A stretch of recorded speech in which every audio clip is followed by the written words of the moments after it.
जो जन्नत की दहलीज पे खड़ा कर देती है। क्या है? माँ जन्नत की दहलीज है। क्या है? फिर मैं अपने अल्फाज दोहरा रहा हूं, माँ जन्नत की दहलीज है और बाप जन्नत का दरवाजा है। माँ जन्नत की दहलीज पे खड़ा कर देगी, जन्नत तक पहुंचा देगी, और दरवाजा माँ बाप बन के खड़ा होगा, खोल देगा, खुल जाओ। भाई क्यों उस बाप का दर्जा इतना बुलंद दिया और क्यों माँ का दर्जा इतना बुलंद दिया? तुम्हारे हर अमल बर्बाद हो जाएंगे। क्या हो जाएंगे? हर अमल तुम्हारा बर्बाद हो जाएगा अगर तुमने अपने माँ बापों की नाफरमानी कर ली। क्या कर ली? अपने माँ बापों की नाफरमानी करने वाले का ना रोजाए मकबूलात पे है, ना सेरी, ना तराबी, ना कोई भी इसमें इबादत के महीने की और आखिर जिंदगी की इबादत, जिससे उसकी माँ और उसका बाप उससे मुंह मोड़ ले। क्यों इतना बड़ा दर्जा दिया हमारे माँ बापों का कि हमारी इबादत भी दांव पे लगी हुई है? क्यों इतना बड़ा दर्जा दिया कि हमारी इबादत, हमारी नमाजें, हमारा ईमान, हमारा जन्नत और जन्नम का फैसला हमारे माँ और बाप पर रख दिया अल्लाह ने? आप गौर करें ध्यान से, आपके दिलों से सोचे और अपनी पिछली जिंदगी में जाए। आज तुम्हारी उम्र जो भी है, मेरे कमों बेश मेरे साथ मिलती जुलती आपकी उम्र है। आप अपनी उम्र को बराबर दिल पे हाथ रखकर सोच कर आप पीछे चले कुछ देर। मेरे भाई, मेरी बहन, मेरी बेटी, सब पीछे जाके देखे कि याद करें वो पल कि आज जिसको हम बाप बोलते हैं, सिर्फ बाप का नाम हमारा पीछे लगता हो काफी नहीं था, वो तो नाम है ही। वो ना रहेगा तब भी नाम होगा, वो है तब भी नाम है। बाप तो चीज है, नाम तो कुछ और है, लेकिन नाम के साथ उसका किरदार क्या है वो देखे। मेरे भाई अब पीछे जाकर देखे, कुरान पाक में, हदीस पाक में लिखा है कि तुम्हारे माँ बाप को उफ ना कहना। उफ, उफ का मतलब समझते हो क्या बोलना चाहता हूं? उफ कि जब वो उम्र पहुंच जाए बुढ़ापे के अंदर, दो में से एक या दोनों तुम्हारे माँ बाप, तो उनके सामने उफ ना कहना। उफ, वरना तुम्हारा ईमान खलास हो जाएगा, तुम खता में बड़े गुनहगार में बन जाओगे। क्यों इतना बड़ा दर्जा दिया? गौर करके देखे, पीछे चले जाए हमारी जिंदगी के अंदर और पूछे, हमारी माँ के साथ मोहब्बत करके पूछे क्या हाल है, और हमारी माँ का हाल, हमारे बाप का हाल देखे, लेकिन हम देखने तैयार नहीं वो हाल। आज दुनिया की लालच में हम इतने घुस गए कि वो हाल हम जानने तैयार नहीं है। गौर करके देखे उस बाप का हाल ने माँ का हाल। पीछे जाए थोड़ा दुनिया में से, कि जब बाप अपनी बेटी की खुशी देखता है और अपने बेटे की खुशी देखता है और उसको खुश देखना चाहता है, वो बाप को पूछे, जिस माहौल के अंदर तूने अपनी बेटा बेटी को पाला, उस माँ को ध्यान दिया, अपने तेरी माँ का ध्यान दिया, तेरा खुद का बेटा बेटी का ध्यान दिया, अपनी बीवी का ध्यान दिया, किस हाल में उस बाप ने तुझे रखा? कि सुबह में जब वो घर से निकलता है तो अपनी बेटी को और बेटे को प्यार से देखता है, सिर पे हाथ फिरा के जाता है, बीवी को कह के जाता है ध्यान रखना, सलाम दुआ करके जब घर से बाहर निकलता है, ना जाने वो कौन सा नौकरी करता है। उस माहौल में हम इतने छोटे थे कि हमें पता नहीं था हमारा बाप क्या काम करता है। उस नौकरी हमारा बाप क्या करता है? कुछ बाप हमारे पैदल चलाते होंगे, बेटी का बाप पैदल चलाता है, कभी साग भाजी की लारी लगाता है। आप गौर करें, अपने बाप का हाल सुने, कितने धूप में रहता है, एक ही सोच में रहता है खाली कि आज मैं इतना कमा के जाऊं कि जो मेरी बेटी ने मांगा मुझसे मैं उसको दे दूं, मेरे बेटे ने जो मांगा मैं उससे दे दूं। कभी धूप में तड़पता, कभी साग भाजी लगाता, कभी कड़िया काम करता, कभी मजदूरी करता, कभी कारखानों के अंदर जाता, कभी मजदूरी, अच्छी छोटी बड़ी सब मजदूरी करता, नहीं आती उसको शर्म, धूप में खड़े रहने से, तपने सूरज से लड़ता। हमारा बाप बेटी को पालने के लिए, बेटी की खुशी है, क्या चाहता है? बेटी मेरी चाहती है मुझे अच्छे से अच्छा कपड़ा मिले, मेरी बेटी चाहती है कि मेरी बेटी को अच्छी चप्पल ला के दूं, मेरी बेटी ने आज मुझसे खाना मांगा है, मैं काम करूंगा। रविवार का दिन होता है, संडे का दिन भी नहीं रुकता, बाप काम पे जाता है, जैसे तैसे बाप काम करके आता है। अपनी बेटी को देखता है, खाना लाके उसके लेके आता है, जब खाना बेटी के पास देता है, बेटी पे सिर पाता है, और बेटी उसका खाना देखकर खुश हो जाती है। वो बेटी की खुशी देखकर खुश हो जाता है, लेकिन बेटी को मालूम नहीं अक्का दिन तेरा बाप भूखा था।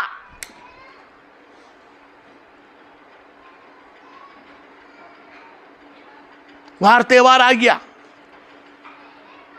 ईद का दिन आ गया, ईद के करीब आ गए, खुशी का कोई आ गया मौका, वो बाप कपड़ों के पीछे लग जाता है। टाइम बदल देता है, दिन में तो कमाता था, अब रात में भी कमाने लग गया, 2-3 घंटे ज्यादा कमाने लग गया, इधर से उधर भागते रह गया। लाता है वो बाप बेटी और बेटे के लिए कपड़े, हर चीज उसकी पूरी करता है। वो बेटी को मालूम नहीं मेरा बाप जब पुराने कपड़े फटे हुए पहन के घूमता है।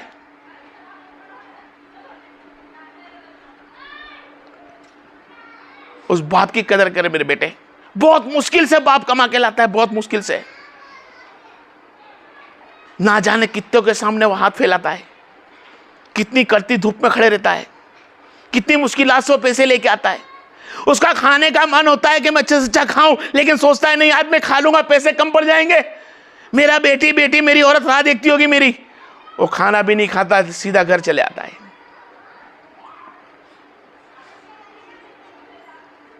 आज उस बाप की हमने कदर छोड़ दी, भूल गए उस बाप को हम। जरा सा हमारे पैरों में ताकत आ गई, जबानी हमारी जबान आ गई, उस बाप से हम जबान लगाने लग गए, हमारी मर्जी के फैसले हम करने लग गए। अरे मेरी बेटी, मेरे भाई, मेरी बहन, अगर उसकी मर्जी के फैसले मेरा बाप करता ना, यकीनन तू इतनी उम्र तक नहीं पहुंचती, ना तेरे इतना लिबास आता। अरे कुर्बान जाऊं उन साहबा के ऊपर कि साहबा घर में काम पर से रोजी कमाकर घर में आते हैं, आने के बाद बोलते बेटी पानी दे, फिर बोलते बेटी पानी दे, बेटी नहीं आती, 2 मरतबा बुझाते थे बेटी नहीं आती, तीसरी मरतबा में खुद उनकी बेगम आती है। आपने फरमाया मेरी बेटी को 2 मरतबा बोला, क्या मेरी नाफरमानी करती, मेरे सामने क्यों नहीं आई? तो बोले जान दो ना। नहीं उसको बुला, मगर मेरे सामने क्यों नहीं आई, 2 मरतबा मैंने हमारी सदा क्यों नहीं दी उसने? तो बेटी ने क्या फरमाया खबर है वो औरत ने? बोले हजरत बेटी के पास एक ही लिबास था और वो भी फटा हुआ है, सीने की भी जगह नहीं, तुम्हारे पास फटे हुए कपड़े पहनने आते हुए शर्म आती है।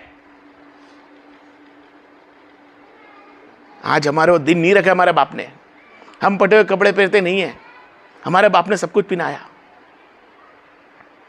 लेकिन आज हम बाप के सामने खड़े हैं, उसकी मर्जी के खिलाफ है, चाहे उसकी अच्छी मर्जी हो तो भी इसके खिलाफ।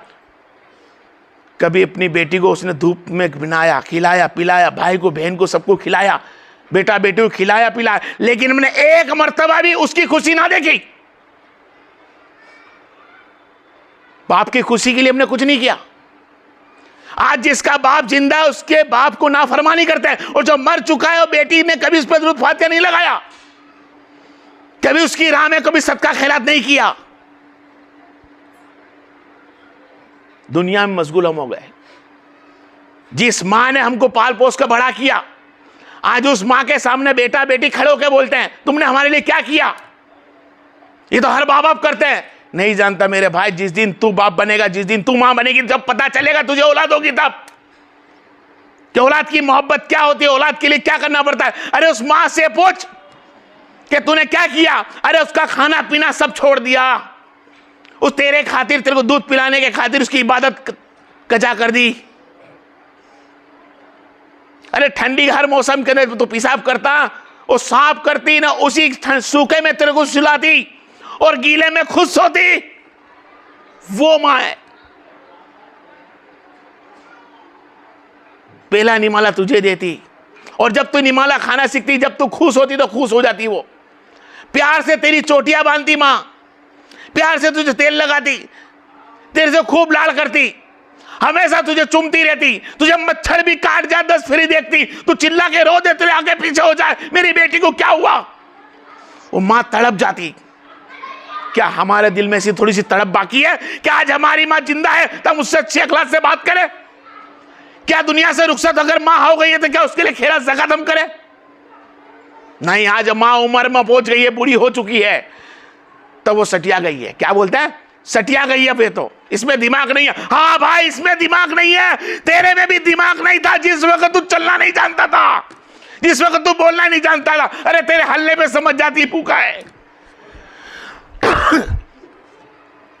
तेरे रोने पे समझ जाती मेरी भाई मेरी बहन, तेरे रोने पे समझ जाती कि मेरा बेटा भूखा है, मेरी बेटी भूखी है, उसने टॉयलेट कर रखा है। अरे वो प्यार से नहा धो के खड़ी होती, नवे कपड़े पहन के खड़ी होती, आज त्योहार है वार है मैं देखूंगी, अरे उसको सजने बाल संवारने का टाइम नहीं मिलता, तुझे गोद में लेके घूमती रही। मां वो चीज होती है, ना हुआ हमसे कोई तेरा ना कोई सानी है, ना हुआ हमसे कोई तेरा ना कोई सानी है, मां और आका के सिवा पूरी दुनिया फना फानी है।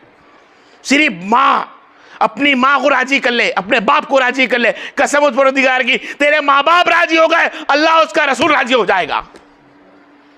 अपने मां बाप को राजी करे मेरे बेटा, हमेशा अपने मां बाप का फर्ज निभाए, अपने मां बाप से इज्जत से ताज़ी से बात आए। आज बहुत बड़ी गफलत में दुनिया है, बहुत बड़ी गफलत में दुनिया है, इतनी बड़ी गफलत में दुनिया है कि पूछो मत, कैसा जमाना आ चुका है। अगर जवान लड़का है, शादी हो चुकी है, उम्र तक बाबा पहुंच चुका है, तो बीवी के लिए खाना लेके रात को जाता है एक रूम से दूसरे रूम में, लेकिन माँ का रूम आता है, माँ को पूछता भी नहीं है खाना लेना हो, मैं बाहर से खाना लाओ, माँ खाएगी, कहता है नहीं मेरी माँ खाती नहीं है। कैसा जमाना आ गया कि बीवी के लिए बाहर से रोड पे से खाना होटल से लेकर आता, लेकिन माँ को पूछता नहीं, माँ की उम्र हो गई, बाप की उम्र हो चुकी है, उनके दांत नहीं है। अरे नहीं है तो क्या हुआ, पूछ तो ले। अरे तुझे खाना नहीं आता था तब भी तेरी माँ चबाकर तुझे खिलाती थी, आज उसका दौर है चबाकर, तू चबा के नहीं खिला सकता, लेकिन छुपा कर ले जाएगा। माँ को पता भी था, माँ देखती भी है कि ले जाता है, लेकिन नहीं कहती कुछ, माँ कुछ नहीं कह सकती, क्योंकि उसका दौर समझाना था, उसने पाल के पोस के बड़ा कर दिया। वो खामोश इसके लिए कि जान दे मियाँ बीवी में झगड़ा ना हो जाए। बस यही आज का मेरा बात थी और यही मेरा आज का काम था कि जिसने रमज़ान मुबारक के अंदर अपनी माँ बाप से माफ़ी ना मांगी और अपने माँ बाप को राजी ना करा, कसम उस जल्ल जलाल की उसकी कोई इबादत कबूल ना होगी और अल्लाह उसके रसूल से मुँह फोड़ लेंगे, मुँह फेर लेंगे। तो कोशिश करो रमज़ान मुबारक में जितनी रोजे रखने की उत्साह है, जितनी कोशिश करते तराबी की कोशिश करते हो, तो अपनी माँ बाप से जाकर माफ़ी मांगो। अल्लाह के रसूल ने फरमाया सल्लल्लाहु अलैहि वसल्लम ने कि अगर मैं नफिल नमाज पढ़ता होता और मेरी माँ आमिना अगर मुझको बूम मार देती ना, मैं नफिल नमाज तोड़ देता। अरे नबी अपनी माँ से इतनी मोहब्बत करते यार, और ये सब फरमान नबी के ही है। आप कोशिश करें अपनी माँ से मोहब्बत करें। 70 वली होते हैं ना, 70 वली दुआ करे और 70 दरगाह पे जाके मन्नत रखे, जबकि ये चीज़ तो मैं समझता नहीं हूँ।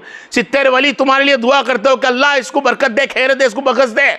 और माँ अगर बोल दे माँ इसको कुछ मत देना, बाप बोल दे इसको कुछ मत देना अल्लाह, तो 70 वली की दुआ को रद्द कर दे अल्लाह। माँ वो चीज़ होती है, बाप वो चीज़ होता है। जिसकी माँ दुनिया से रुखसत हो चुकी है, जिसका बाप दुनिया से रुखसत हो चुका है, वो अपनी माँ के कब्रों पे जाए, उनकी कब्रों पे जाकर बोले कि माँ मुझे माफ़ कर दे। हदीस पाक में आता है कि तुम कब्रिस्तान में जाओगे, वो अल्लाह तुम्हारी माँ की रूह को अल्लाह ने जिंदा रखा है, वो तुम्हें दूस हाल में भी तुम्हारे हक में दुआ करेगी, हर हाल में भी दुआ करेगी। 6 लाख हौसला बोलते हुए चलूँ मैं वक्त खलास करते हुए कि मूसा अलैहि सलाम को अल्लाह तबारक व तआला से पूछा है, मूसा अलैहि सलाम ने, ये अल्लाह जन्नत में मेरा पड़ोसी कौन, क्या जन्नत में मेरा पड़ोसी कौन है? तो फरमाया कसाई, एक कसाई है तेरी बस्ती का। बोले कहाँ है? फलाने फलानी जगह। जब कसाई के घर पे गए, दुकान पे गए, तो कसाई सबको गोश्त काटता, सबको बांटता, थोड़ा सा गोश्त रख लेता। जाके सीधा, कोई था नहीं, ना औरत थी ना बाप था, खाली माँ थी। माँ को जल्दी से गोश्त काट के बना के, मैं शॉर्ट कर रहा हूँ, गोश्त काट कर उसको बना के देता, और माँ उसका गोश्त चबा नहीं पाती तो खुद अपने हाथों से चबाता है, मुंह से चबा के अपनी माँ को खिलाता है। माँ को खिलाने के बाद उसकी माँ दुआ दी, ए मौला मेरे बेटे को जन्नत में मूसा का पड़ोसी बनाना। उसकी दुआ अल्लाह ने कबूल कर ली और फरमाया मूसा तेरा पड़ोसी कसाई की और माँ है। माँ